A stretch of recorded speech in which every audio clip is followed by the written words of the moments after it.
And without further ado, I'd like to introduce you now to Laureen Parsons, who's going to talk to us about shipwrecks on Lake of the Woods. So let's give her a big Common Ground welcome.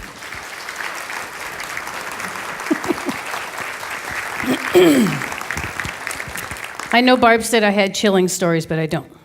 Nobody told me that before I wrote this. Okay. Until the year, yep. Come on. Oh, there we are. Until the early 1870s, the area west of Lake Superior held only one attraction, that being its wealth in furs, and the Hudson's Bay Company at Portage was the main depot for the local fur traders. The Dawson Trail ran from Thunder Bay through a series of lakes to Rainy Lake, Rainy River, across Lake of the Woods to the northwest angle, or north to Rat Portage. From Rat Portage, this journey would continue along the Winnipeg River to the west. Birch bark canoes were perfect for the occasional voyageur and his party, but settlers, their livestock, and endless amounts of freight would require something more substantial. York boats were introduced. York boats proved to be far superior to canoes, with the exception of the portability. Rapids along the Rainy River tended to be an issue, some years more than others, depending on the amount of spring runoff. High water years created fast water and dangerous rapids that could destroy a boat in seconds. Another problem in those high water years was the return trip against the strong current and treacherous waters. This would require manpower. The crew and often some of the paying passengers would make for shore to pull these boats into navigable waters, and at times they staggered through river mud and underbrush. Sometimes this venture seemed hopeless. Come on. In 1872, a small steamer, which was owned and operated by the Canadian government, was built to tow York boats through the two sets of rapids on the Rainy River. This was the beginning of the steam era. As the industry of the region expanded beyond the original base of fur trade into commercial fishing, logging, gold mining, and tourism, steamboats became a common sight on the lake. To gold prospectors and miners, they were necessary, but slow convenience, and to natives, trappers, fishermen, and others, at times they became suitable for canoes.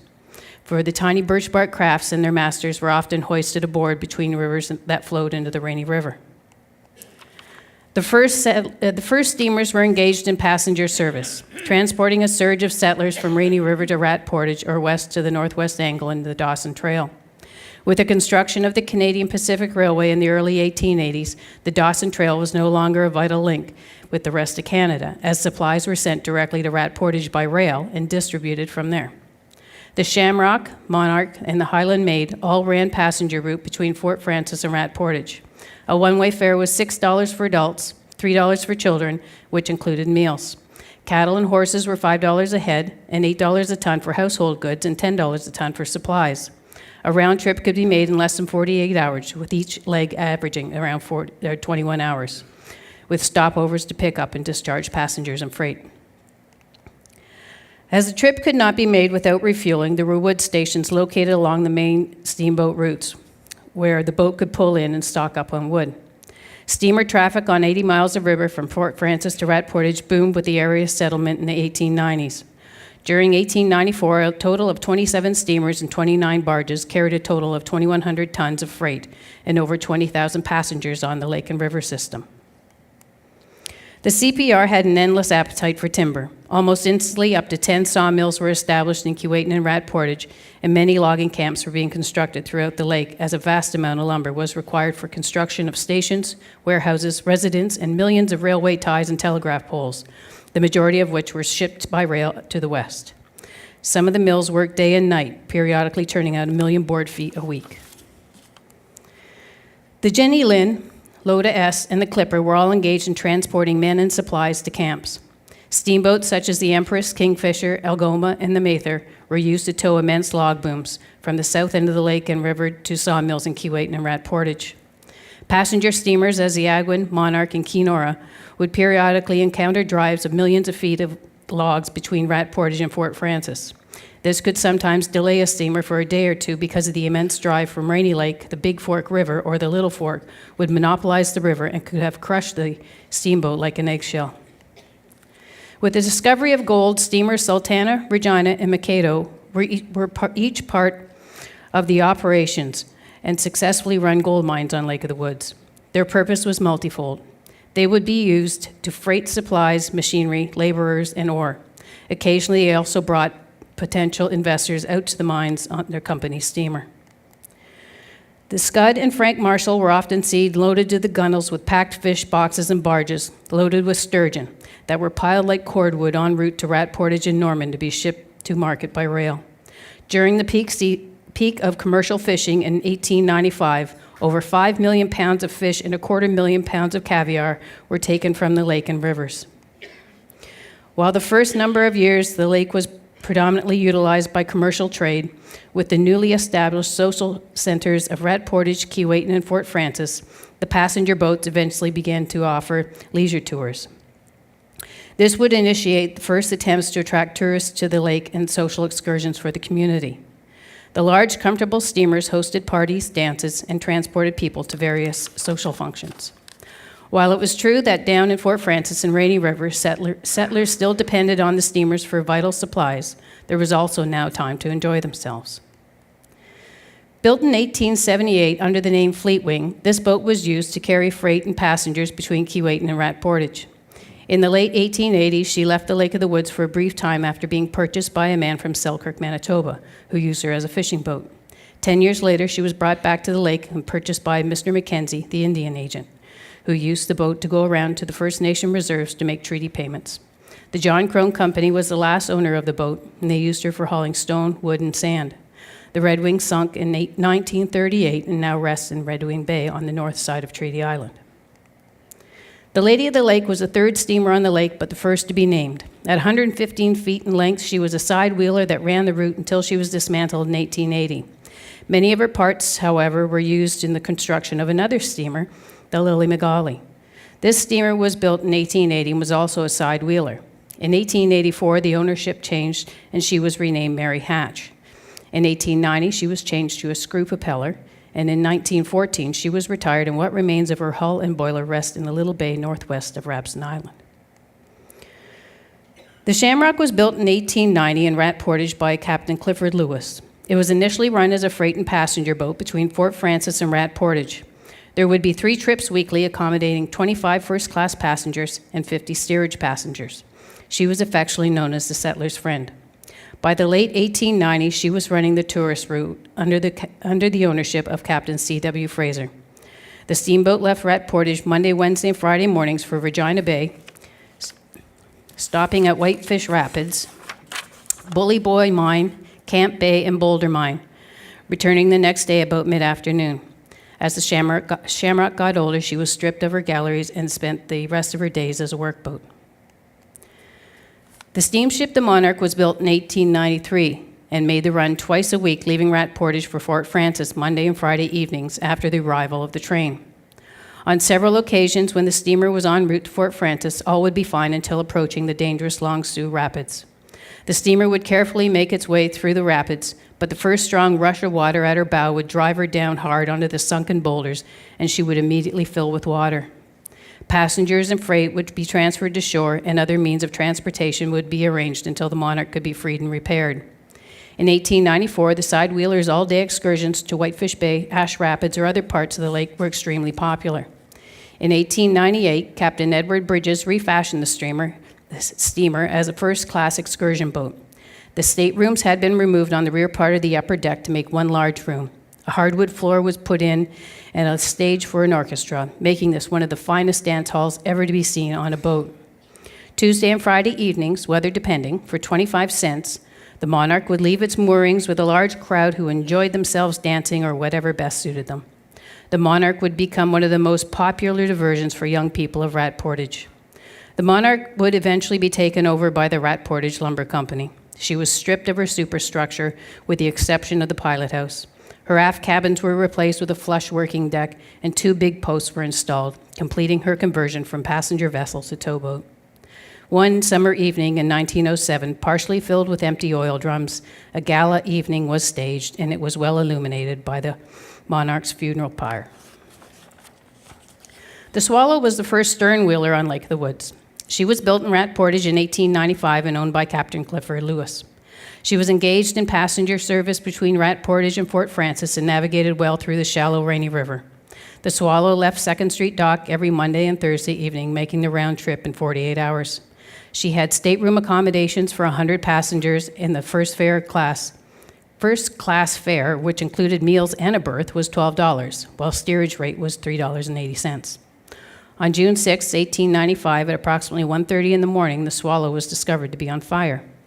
The fire had made considerable headway before it was noticed that the woodwork around the boiler had caught fire. The alarm was rung and the brigade turned out and extinguished the flames. Although the damage to the woodwork was considerable, it was probable that the next run to Fort Frances would be under sail until the steamer was repaired to ensure this would not happen again. It was said the steamer could easily make 10 miles an hour and easily behave well during a storm when passing through the Big Travers. Yet, only after 2 summers, she hit a reef in a storm on the Big Travers and was wrecked in 1896. The Edna Bridges was launched in 1895 and named after the captain's eldest daughter. She was the newest addition to the Lake of the Woods passenger vessels. On the main deck was a main room, dining room, purser's office, refreshment bar, galley, lavatories, passenger and crew cabins. On the upper deck was a saloon, a ladies' saloon, smoking room, captain's quarters, and more passenger cabins. She could accommodate 60 passengers in style. White linen, silverware, and caviar were dining room staples. She made the run between Rat Portage and Fort Frances and was noted for her comfort and speed, making the round trip in less than 48 hours. On November 10, 1898, it was reported that the Edna Bridges had not arrived in Rat Portage on time, which caused great anxiety. It was later reported that on a return trip, she was heavily laden with wood and towing some barges, which listed her to one side so that her iron plates were well below the waterline. In passing through some sharp new ice, her planking was cut through, so it was necessary to run her up on a sandy beach to keep her from sinking and ensure no further damage to her hull in the rough waters. There was 5 feet of water in her hold, but she had made it through the Big Travers. No one was hurt or inconvenienced, although the accident took place at night. A big steam pump was set up so the Edna Bridges could be pumped out, repaired, and returned to port in a day or 2. The Edna Bridges sank in 1915 and is now located in the bay off a small island north of the Big Narrows Island. The boiler can still be seen. The Clipper was built in 1897 in Rat Portage and owned by Captain Frank Kendall Sr. Her captain was Frank Kendall Jr. She was reputably the fastest boat on the lake and the first to have electric lights. The Clipper provided both passenger and towing services for over 40 years. Her career varied from picnic to moonlight excursions to weekly trips to Rainy River and War Road, carrying passengers and freight to towing logs and setting navigational buoys. On August 24, 1899, tragedy struck. Around 11:45 a.m., 15 miles off Long Point, Captain Frank Kendall Jr. left the wheelhouse to go below to speak to the cook about dinner. The lake was very rough that day, and the boat was towing a barge astern. It is supposed that when he stopped to adjust the tow line, the boat lurched and swept him overboard. The cook saw him fall past the window and into water, and at once gave the alarm. The Clipper was going full speed, and orders were made to back her. Frank could be seen 300 to 400 yards astern and could be seen swimming for at least a minute, and then he disappeared under the waves. His father was aboard and made several frantic attempts to jump overboard to save his son, but the crew and the passengers restrained him, as it would have also been certain death for him in those rough waters. Young Frank was a good swimmer, but he was wearing boots and heavy clothing, which would have weighed him down in the rough waters. The barge was anchored near where Frank had gone down, and the steamer returned to Rat Portage with a grief-stricken father. Grappling hooks and the like were secured when the boat returned to the scene of the disaster to endeavor to find Frank's body. Frank's father did not leave the vicinity of the site where his beloved son drowned, constantly watching for the body of his son. 2 weeks later, some natives who were helping search for Frank's body found it 12 miles away in Buffalo Bay. Frank was only 25 years old and unmarried.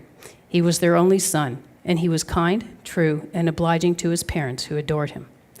Frank had been running on the lake for 17 years and been a captain and a pilot since he was 15. He was one of the best pilots on the lake, and the Clipper was his pride and joy. The Clipper's registry was closed in 1938, and now what remains of her lies along the shore of Calvert Island in Clipper Bay in Whitefish Bay. The Clipper and the Edna Bridges were strong competitors in trade and glory. The rivalry that had built up between the two steamers was hard to believe, and each crewman being equally loyal to his ship. On May 7, 1902, the Edna Bridges set off to the Black Eagle mine with a load of freight. The miners were anxiously awaiting the first boat, and with a great deal of prestige came with its arrival. That night, the Edna ran into thick ice and a fierce wind. They were soon surrounded by thick ice floes, and the engines had to be stopped to ensure the propeller blades were not stripped. Back in Rat Portage, the news of the departure reached the captain of the clipper, and he decided to attempt the run and be the first to reach the mine. After all, he had the faster boat. Early the next morning, the clipper overtook the Edna, pushing her way through the ice. The clipper did not charge the ice pack, but headed for a little narrow channel, something the Edna would not attempt to take. When the clipper was seen again, she had made it through the ice and was plowing into blue waters. She arrived at Black Eagle Mine a half hour before the Edna Bridges, loaded with passengers and preparing to return home. Hours later, the Edna Bridges returned to port, greeted by the mocking crew of the clipper. Strangely enough, that evening, the anchor of the clipper disappeared. The following morning, when the Edna Bridges left port for Fort Frances, there was a freshly painted anchor hanging from her bow. The big boat news of 1897 was the maiden voyage of the new steel steamer, the Keenora, hailed as a floating palace, with electric lights and accommodations for 200 passengers. It was named for the 3 towns in the area, Keewatin, Norman, and Rat Portage. Later, the town Rat Portage was renamed after the boat, but to avoid confusion, one E was dropped. An excursion on the Keenora was the height of luxury on Lake of the Woods. She boasted such attributes as elegant accommodations, electric lights, handsome salons, and a regal captain and staff of officers. About an hour after Keenora left Rat Portage, dinner would be announced. The cuisine on board was by no means the least important part of the trip, as Mr. Fraser Criery was the former manager of the Queen's Hotel in Montreal and was now in charge of the dining room. The trip from Rat Portage to Fort Frances took about 22 hours, every mile being completely enchanting. It was approximately 80 miles from Rat Portage to the mouth of the Rainy River, and then another 80 miles to Fort Frances. Crossing the Big Traverse was always done in daylight due to the potential weather conditions could easily make this final leg a very rough one. Throughout the entire length of the Rainy River, the Keenora would stop at several small stations, most of which were just a series of cribs built in the river from which the steamer could load wood. At these locations would also be a small farmhouse, which doubled as a post office for the area. In 1899, there were several hundreds of settlers along the banks of the river. Farms seemed prosperous, and land looked much the same as the rolling fields in southern Ontario. There were several native reserves along the river, and it was not uncommon to see burials being carried out in their traditional way. The deceased was placed in a box and placed on a raised platform just above the ground. The bark canopy would shelter the remains from the elements, and offerings of game and fish were left periodically. It was a common occurrence to see several of these structures as the boat traveled down the river. Several miles before reaching Fort Frances, the Keenora would literally have to jump up 2 sets of rapids. The Sioux Rapids were relatively simple and only had a rise of about 4 feet. The Manitou Rapids presented a totally different problem, and the Keenora would have to steam ashore at the foot of the rapids and prepare for a 2-part operation. First, native men stationed on the opposite shore would set off in the birch bark canoes with ropes from the Keenora. The ropes were then attached to the stout posts in the middle of the river above the turbulent waters, and then, with full steam ahead, would pull herself up and over the rapids to calmer waters. A bag of flour was given to the native men in the canoes as payment for their labors. Eventually, the Agawam would take over the Rainy River leg of the trip as it was best suited for these waters. In 1915, the vessel was sold to a consortium of Winnipeg lawyers. The Keenora was cut in half and transported in sections to Winnipeg on railroad flat cars in 1917. Once reassembled in Winnipeg, she received an additional 30-foot extension to her hull, increasing her overall length to 158 feet. For a season, the ship served as a floating dance hall in downtown Winnipeg, what was later assigned to cargo and passenger traffic on Lake Winnipeg and Red River. A total of 65 passenger cabins were constructed, and new machinery was installed. The Keenora's career ended in the 1960s when she could no longer meet the new maritime regulations. The first ship was destined to be scrapped, but was salvaged in 1973, which became the centerpiece of the Marine Museum of Manitoba in Selkirk. The Maple Leaf was built in 1899 in Rat Portage. She was a handsome ship with a maple leaf emblazoned across its bow. The Maple Leaf was a Royal Mail steamer on the Rainy River, leaving Rat Portage every Wednesday and Saturday.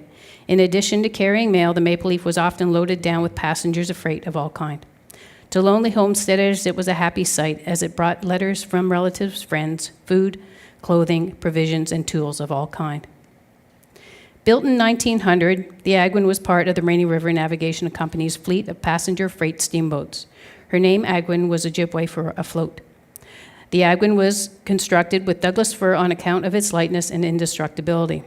The steamer was built after the style of the Mississippi flat-bottom boat and was specifically required for service on the Rainy River, where the company had found the past year to be considerably difficult due to the low water.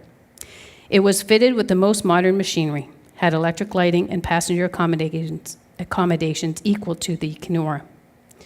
This ship had one of the largest wakes and could easily wash a canoe and its passengers up on shore as it passed.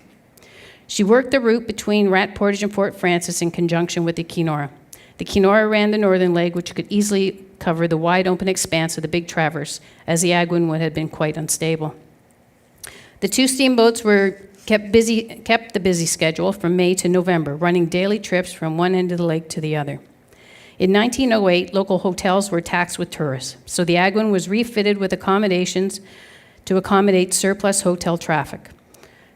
Although catering to the wants of the public in this way, the owners wanted to make it perfectly clear that they did not wish to infringe on the hotel traffic, only to provide accommodation to those tourists who could not find a room elsewhere. By doing this, it was thought that a great deal of inconvenience would be avoided for the traveling public. For over a month, the Agwin was repainted and refurbished, fitted with electric lights throughout, also had telephone connections. The Agwin could now accommodate 45 guests comfortably. She was now attractive and suitable for private entertainment of any kind, and particularly afternoon teas. The Agwin was moored at the Rainy River Navigation Wharf, which is now the 2nd Street dock, and for the convenience of her guests, regular taxi service was available from the Agwin to the train station. By 1910, the Agwin was back on its regular route between Fort Frances and Rainy River, and eventually sold to the Rat Portage Lumber Company and then Lawrence Beaudreau. The Mather was manufactured in Toronto and assembled in Keenora in May 1905. She was named after the Mather family and owned by the Keewatin Lumber Company for towing log booms.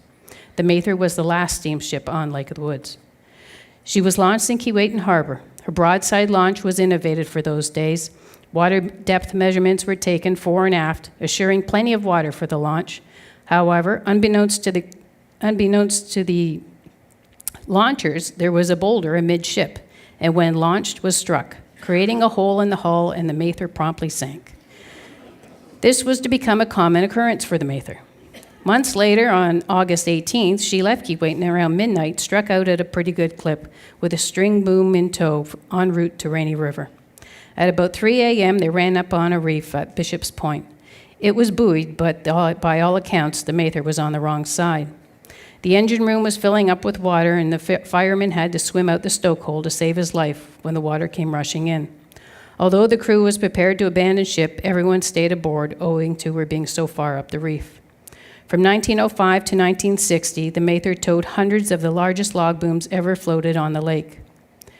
The Mather was in service until 1960, when sold to a group of Winnipeg summer residents on Mackey's Island in October 1961 for $300. They had hoped to restore her to her former glory. On April 1st, 1962, during a severe snowstorm, the power went out on the island, which supplied the electricity for the Mather's bilge and heaters. Of course, she sank, and further attempts were made to raise her. But she was badly holed and her back broken. Much of the ship remained above the surface, so a few explosive charges were placed in order to remove her superstructure. This method worked, as the wheelhouse now lies in deeper waters and the hull was now below the surface.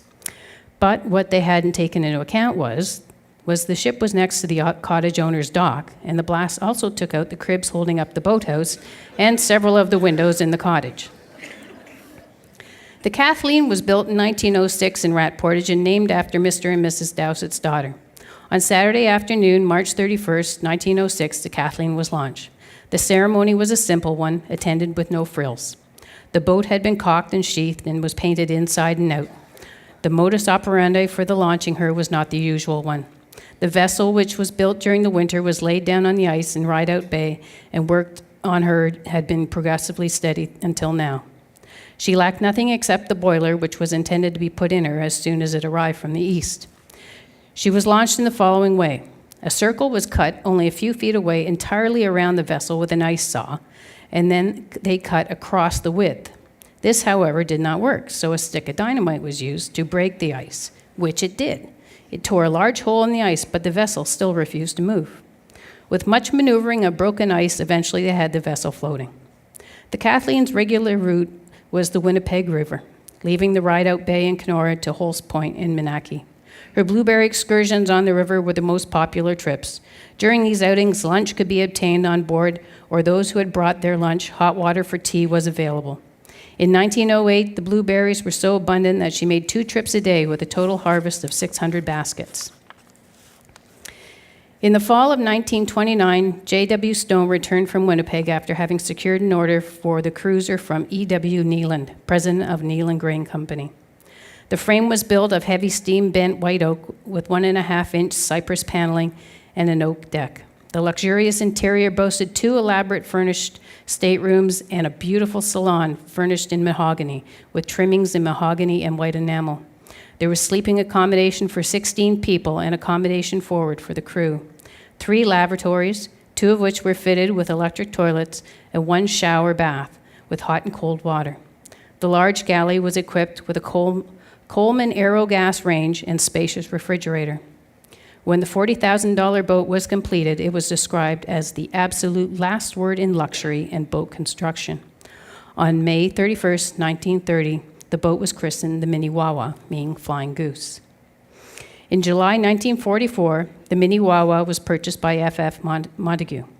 In July 1946, the ship was reconditioned and painted, and by the following summer, she was once again cruising the Lake of the Woods, but now as the Lady Jean. Sometime in the early 1970s, a fire broke out and the boat and boathouse were burned to the waterline. The cribs and hull can still be seen today on an island southwest of Tippecanoe Island.